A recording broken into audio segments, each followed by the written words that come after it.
he's leaning towards leaving. It's so Netanyahu is in a lot of trouble because he can't lose both. He can only lose one, even though he's padded his coalition.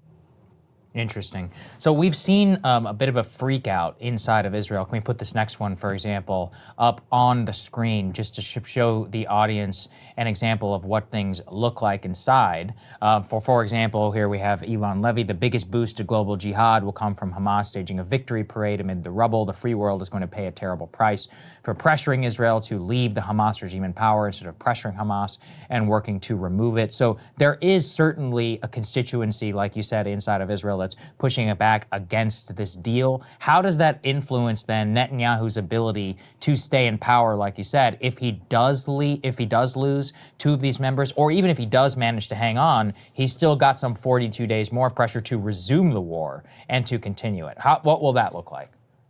Yeah, so the plan that Netanyahu had was he will pass the deal and then improvise for 42 days and see what he can do. Now, there's a couple of things that could happen. One is he could have some kind of excuse to break the ceasefire, and Hamas usually don't adhere to ceasefires all that religiously, ironically, considering their ideology. And Israel could find some pretext for restarting the war over those 42 days, they hope. Or Netanyahu is hoping that Trump might give him some benefit that'll allow him to keep the coalition. For example, annexing West Bank settlements is something I've heard talk about. Or attacking Iran, either allowing Israel to attack Iran, or even better from Netanyahu's perspective, attacking Iran himself using the U.S. So then if you get that, then you can say, well, I got these benefits in return for the ceasefire. I have all these achievements.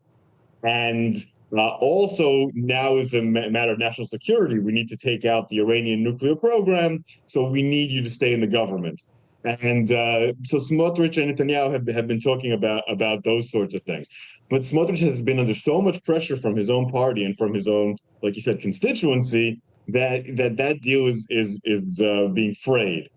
So Netanyahu has been saying for a long time that he will be able to restart the war after the first phase, but that's not what the deal said. The deal says something completely different. The deal says that there will be negotiations for a second phase and that it will be reached. And that's guaranteed by the mediators, which includes the United States. So this game that he's been trying to play right now, he's kind of being forced by public opinion on the right to make a choice. And that's where he is right now. If he comes out and says, there's not going to be a second phase and we're going to restart the war, then there's really no reason for Hamas to agree to anything. Exactly. Right. And Hamas also is causing, problems now with how heavy the highest heavy-hitting prisoners are going to be, how many people they've killed, how well known they are. And Hamas is also going to play all sorts of games during the ceasefire. And that's why Netanyahu is going to have a pretext if he wants to say Hamas have broken the ceasefire, Hamas are demanding too much, and restart. So really at this point, Netanyahu is going to have to choose. Does he want the wrath of Trump, or does he want his coalition to collapse? Smotrich is putting him in that position, and that's why we're starting to see Netanyahu start to backtrack from the deal. Yeah, that's why we haven't seen Netanyahu come out and say we've reached a deal. Yeah. I'm happy that everyone else involved has. Let me actually jump in on that, because that is the latest reporting. His office put out a statement saying Hamas is reneging on the understandings and creating a last-minute crisis that is preventing an agreement, so giving himself a pretext to potentially back out of the deal and lay the blame at the feet of Hamas. There's also the Jerusalem Post reporting that he's sort of playing fast and loose with some of the terms of the deal. So he's saying, contrary to misleading reports, Israel's not withdrawing from the Philadelphia corridor. Israel will remain in phase A of the corridor for the entire 42-day period. That's different from the terms of the deal, as has been publicly reported. In addition, he's saying no end to the war until Hamas agrees to Israel, quote, achieving the war's objectives of destroying Hamas as a militant group, disarming Gaza, and deposing the local government. There's very small likelihood Hamas would agree to a deal that includes requirements of their own destruction. So, do you think that this deal even ultimately goes forward? What do you make of this last-minute squeamishness and the fact, as you said, that Bibi himself has not come out and said, hey, congratulations, we have a deal, we're moving forward with this? Yeah, so there's a real problem here separating the normal, shall we say, Middle Eastern last-minute negotiation tactics, which are always like this, and the coalition crisis in Israel. It's very hard to separate those two. There's a certain amount of brinkmanship that goes into the last minute of any hostage deal that looks a lot like what we're seeing now. And then there's also the internal political squabbling that has actually prevented previous deals. And to some extent, they also serve each other. The internal tensions also allow Israel to demand more and get it in the last minute from Hamas. So there's a little bit of that going on. But also, it's important to note that Netanyahu is not exactly lying in what he's saying. What he's doing is he's trying to pretend that there's no phase two. In phase one, Israel does remain in the Philadelphia corridor.